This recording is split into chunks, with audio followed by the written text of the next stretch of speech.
Hi everyone, in this video, I'll be showing you how to bulk download your Instagram comments and posts for analysis. So first, go to this website. I'll be leaving the link in the description. Next, click Try for free, and then make an account. After signing in, it'll take you to this screen. Just press skip. Now, you'll see this. So as you can see, there's a lot of features on this app. But for us, we're just gonna stick with what we currently see.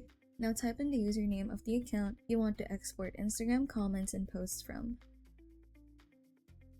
And then, set the number of posts and the number of comments. Now, just click Save and Start, and it'll automatically export your Instagram comments and posts. Now, as soon as the results load, click Export at the upper right corner of your screen. And then click the format you want. I'm going with Excel. Then click Download. As soon as you open the downloaded Excel file, this is what you're gonna see.